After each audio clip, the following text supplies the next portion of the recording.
On today's show, 5 tips for successful festival submissions. This is going to be interesting. This is 30-minute music marketing. 30-minute music marketing for musicians who want to get better at marketing their music. Hi, I'm Greg. Hello, I'm Sheldon, and this is 30-minute music marketing, the show for independent artists and DIY musicians who want to get better at marketing their music. Thank you for watching or listening to our latest episode. Greg, I don't know whether you've noticed, but in the UK at least, things are starting to open up in the wonderful world of live music. I had my first show in front of a live audience at the time of recording last week. Yep. You went to a gig, didn't you? Yeah, yes, I performed a gig in 1 week's time from the period that we're recording this. I'm performing at my first music festival, me and my band. So things are starting to But you also open went up. to one as well as a punter. Did I? Yeah, Spike Island. Oh yes, I did. That was a one-day music festival promoted by my boss. But enough about that. It's safe to say that in terms of live music in the UK at least, and hopefully wherever you're listening to this podcast, it is coming back. So with that in mind, and at the time we are recording this, it's still summertime, and I've got a plethora of music festivals I'm going to be playing over the next couple of months. I thought we'd look at the world of festival submissions. Now then, long-term listeners and watchers of this particular show will say, hang on, Sheldon and Greg, haven't you already covered how to apply for festivals in Deep Dive number 15, link in the show notes? Yes, we have. You remember these things. Don't worry, Greg. It's all up here. It's all in the noggin. But that episode was mostly about maybe trying to approach a festival who didn't necessarily have an application process that was visible or was open, and was more about how to do the necessary sort of background research to try and identify the right particular people at festivals. What this particular episode is concentrating on is that, especially if you follow your preferred festivals on social media, there will normally come a time when those festivals, in order to fill up their bill in the cheapest way possible, they'll say, do you want musicians, bands, do you want to play our particular festival? There's a submission process at this particular URL. So lots of bands and artists, musicians and singers will then rush to that URL, and there will be some sort of application process. Normally, a couple of questions, a couple of things that you need to submit. And the reason why I thought I'd concentrate on this is because for a rather large festival in the Northwest, I was recently approached and asked to be on the frontline judging panel, judging all these relevant submissions. And what I found is that there were a couple of common themes, a couple of common mistakes made by a lot of applicants. First off, can I say, it's always been my desire to be like Simon Cowell and to judge people as to whether they're through to the... You know me. I really enjoyed the power. It really was a power trip. And what I got through so... Was it as car crash as The Life of Simon Cowell's punters can be? To be honest, a lot of them were competent, but a lot of them made some very silly and very basic mistakes. And I thought, because a lot of people are making these mistakes, it's probably worth trying to reiterate on a podcast such as this if people do want to be successful when applying to festivals in this type of application process. As I say, I've got 5 what I think were common themes throughout a lot of the applicants. Okay. So, Greg, if you want to start us off and read out each particular tip, and I'll elaborate upon it. So here are the things that you should look out for when applying to play a festival. Okay, number 1, and I really can't believe people don't double check this stuff. You would not believe. Make sure your links actually work. Yes, so obviously you'll be asked to provide a link to some form of media. It could be a Spotify link, it could be a YouTube video. You wouldn't believe the amount of links that people sent that didn't even work. I'm not, in terms of copy, we all know copying and pasting sometimes can leave the odd character off maybe the front or the back end. And again, maybe this is exacerbated if people are using phones, but there was quite a few people whose links didn't work. Double check it, triple check it. Somebody even sent a link to a JPEG, Greg.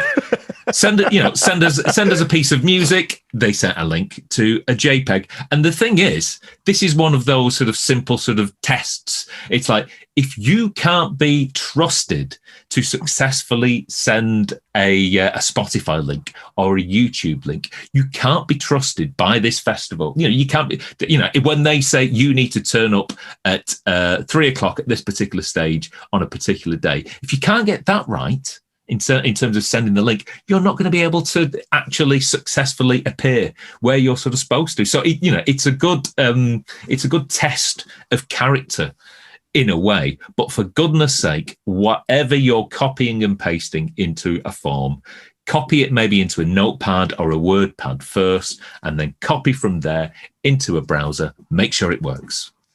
In terms of did you actually go to find out who these bands were, or did you literally just go, right, bin?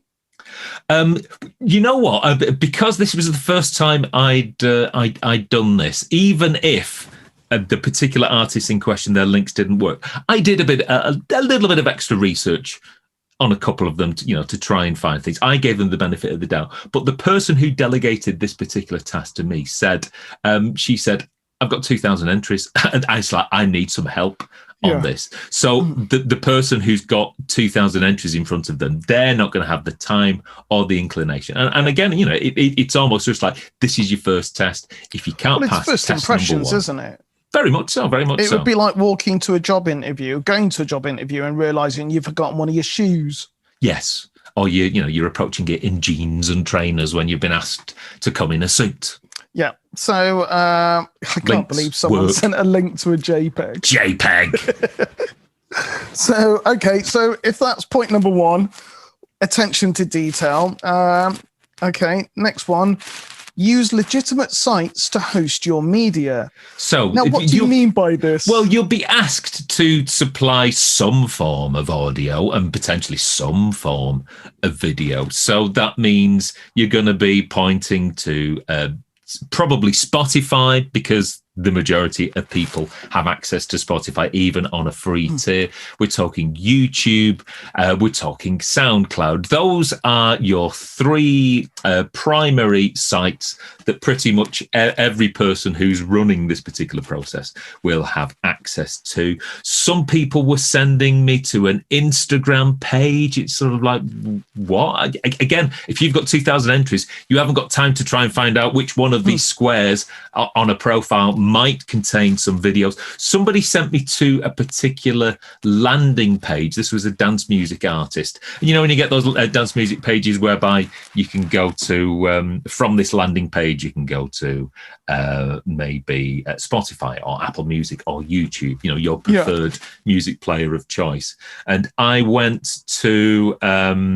as I said, with dance music, I think the top of the list of options was, I think, Beatport. So I thought, well, dance music, Beatport, that's fine. I clicked on that, and all it would do is it would send me to their Beatport page, which would only play like 30 seconds of music. And it's like, no, right.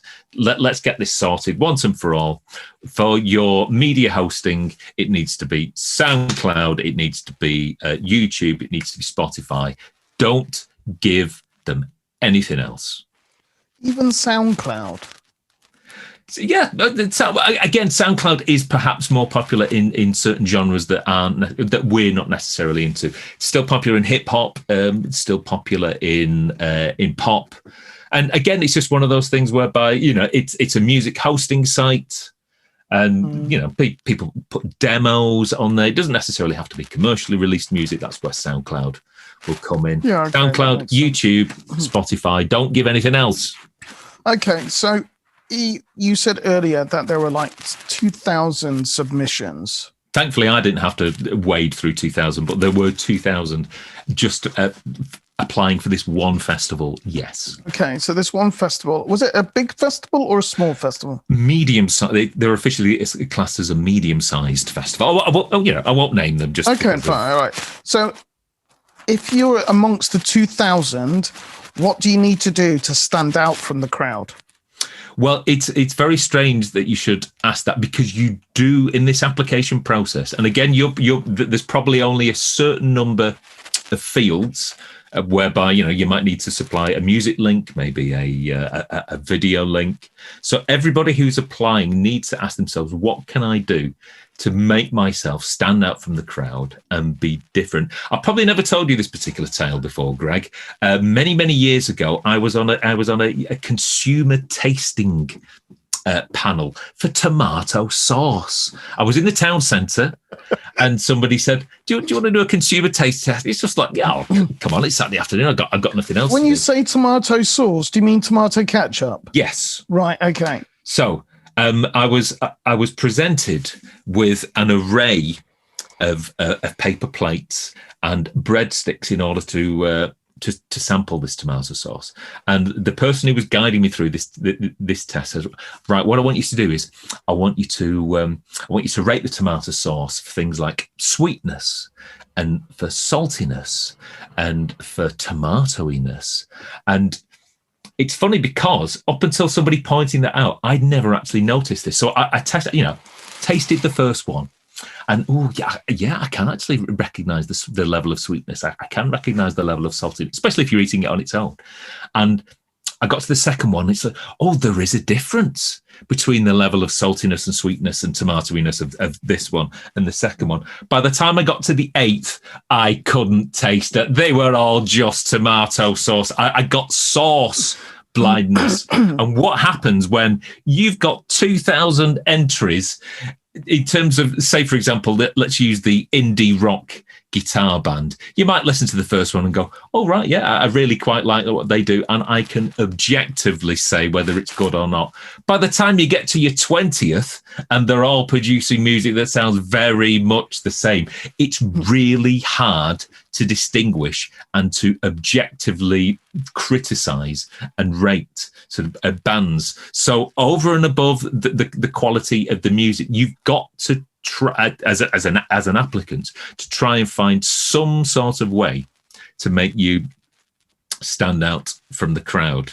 It's almost like a tiebreaker in a competition. In this particular application process for this festival, there was a submission that said, in no more than 100 words, tell us why you want to play from the festival. And the one submission that stood out the most for me, there was one particular band who was doing quite humorous answers to this.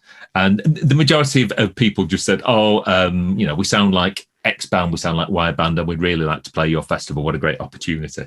And this one particular band, who I put through to the next round, said, seriously though, we can load the van very fast. And I just thought, all right, you're entertaining. You've given me the type of answer that no one else has in terms of the block of submissions that I received. You're probably the sort of band that when you get on stage, you'll be just as entertaining on stage as you are when you completed this particular form. So I think what you need to do is try and find a way to express how different you are within this particular process if you're given an opportunity to. Now then, episode 26 of our particular podcast covers things like band biographies, and that looks at how to find interesting ways maybe to cite your influence. And if you listen to that episode, we'll put a link in the show notes, can help you in that regard. So don't just blindly cite your influence. Try and think of it almost like a job application. Why should we employ you and put you on the stage over and above everyone else? Try and find an interesting way to identify why your particular musical outfit and your musical offering is different from everyone else's. So stand out from the crowd, if at all possible. So something that you've always kind of emphasized with the projects that we worked on together, it's about producing live video footage rather than just sending a promo video? Why? Yeah, you'll probably be asked to supply some form of video footage, just so we can, just so the festival can see what you actually sort of look like altogether. And obviously, I think live footage is going to be better than your generic sort of pop promo, simply because, it's showing the person at the other end the goods on stage. It's showing them the merchandise. It might also go some way to show the crowd reaction in terms of when you play in front of a crowd. It may also well be that it could give the person at the festival some idea as to maybe the number of people that you might actually be able to bring. I wouldn't necessarily get too hung up about it needing to be, ultra professional, high quality 4K footage shot with the most fancy DSLR. As long as the picture quality is reasonably good, as long as the audio quality is reasonably good, that should stand you in good stead. But yes, try and if you are asked to provide a video, focus on the live side, and again, something that will be a good representation of your on-stage activities. There's a band that you and I know that do seem to show a lot of pictures of them playing live gigs, but they never ever show any pictures of audiences. Yes. Where's the balance point between? Well, what people I tend to find that if somebody takes a photograph of somebody performing on stage, that's a valid activity. I think we've all come across instances whereby photos have been framed and cropped in such a way as not to show any of the audience and potentially lack of audience.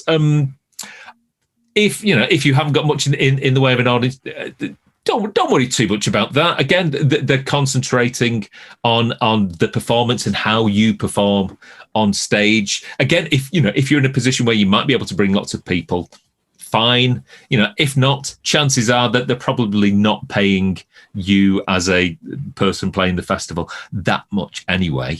You probably get some beers and an opportunity to be on a festival poster or a festival listing, and that's probably enough compensation for the majority of our listeners. So if you've got people bobbing away in the audience, then fine. Make sure you capture it. If not, don't worry too much about it. Not for a festival, at least. Yeah. Okay, so number 5, you put, I thought this would be a no-brainer, really, but include recent material. It was strange because somebody in this application process submitted a live video from 2014. So how many years? Is that 7 years? 7 years. It doesn't seem that long ago. It did. Well, yes. For slightly older people such as ourselves, it doesn't. But in musically, that's probably too older footage to represent a band maybe as they are now. I mean, chances are that your sound might have changed over the course of those 7 years. That it might be a completely different lineup. What I would be thinking of as the person at the other end is that, If this is your best song and it's 7 years old, have you stagnated? Yeah. Have you not written a good song in the past 7 years? That doesn't bode well for the likes of me. So I would suggest make sure, again, if you're providing a link to a Spotify song or some video footage, provide something that's reasonably up to date and gives a good representation of what you sound like now. Yeah.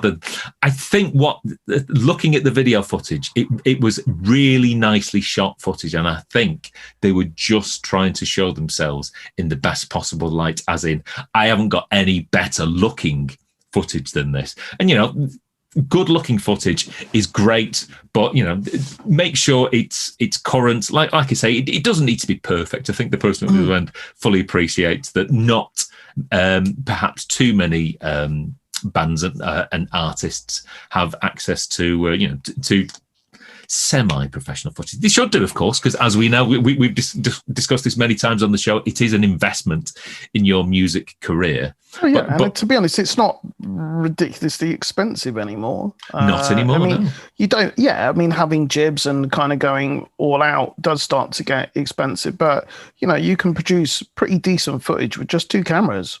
One static, or one locked off and one roaming. So... yeah, but whatever you submit, whether it's video or audio, make sure it's reasonably up to date, it's reasonably fresh, and it gives you, the person at the other end, a reasonable representation of who you are musically now or within the past couple of years. So effectively, applying to play at a festival is very, very similar to applying to play a gig with a venue or a promoter. They operate on similar sort of application processes. Normally, if you're trying to maybe get a support slot with for a gig that's at a particular venue, you'll be posting the same types of links. You'll be applying in a certain way, and you'll be trying to do like a little sort of potted bio and sending that off to the venue or to the promoter, giving you, again, as in you got to give people a good enough reason as to why you should be allowed to play that particular venue or to play a show for that particular promoter. So similar sort of processes. And again, even if you're not lucky enough to catch festivals this time round for 2021, as we're recording this, hopefully viewers and listeners of the podcast will store this episode in their mind, and when they see maybe in 6 to 9 months' time on their socials, festivals, putting out requests, putting out shout outs for bands and artists to play their festival, they can link back and scroll back through our episodes, find this particular episode, and use those tips. Definitely. So is today a deep dive or is today a normal episode? That's a very good question. I hadn't actually... because we've managed to get through these relatively rapidly. And I know, and well, I think it's a normal episode. It just happens to be a reasonably brief one, which is quite good. We're both busy people, Greg. We are. So we're going to need to think about something maybe for next week for slagging off purposes, because that's what deep dives normally are. It's normally us. I still think, and I want the viewers, and the listeners to basically, because I've suggested this to you before, because a lot of the time on these, we probably edge on the side of not caution but politeness. But I do think we should do an episode where we just really say what we think. It's the dirt and stuff. No holds barred. My 2 cents. Greg and Sheldon's my 2 cents. Do you know what really grinds my gears? We should do it. It's like, when they do stuff like they do like a late woman's hour on, and it's like post 10 p.m. or something like that. We should do one where we just basically say what we genuinely think instead of trying to be sometimes a little too diplomatic. Well, we're trying to be helpful. We're trying to be supportive. Like I say, live music is back to a certain degree, and I'm hopefully happy, hopefully optimistic. The relative numbers, if we're talking facts and figures and statistics and cases and such, it seems to be, certainly at the moment, boding well, certainly for the summer, certainly for outdoor festivals and shows. I've got, I think, about 6 or 7 lined up. Okay, that's pretty good considering we're in August. Yeah, very, very, very much so. I've got one, which is a council-run event, which is still waiting for the official sort of go ahead. But yeah, everything's tentatively returning, and we just hope that people continue to get in a position whereby we can all enjoy live music again, something we've been deprived of this past 18 months or so. So if there's any topic you'd like us to give our advice about in terms of marketing and other aspects of furthering your music career, in whatever platform you're watching or listening to this, maybe leave a comment underneath, get in touch, and we shall chew the fat. Or indeed, if you just want us to slag off something to do with music. If you want us to do a raw and uncensored 30-minute music marketing, as long as it's about music and marketing, we'll slag people. This is it. You should see us when the cameras and the microphones aren't on. Off.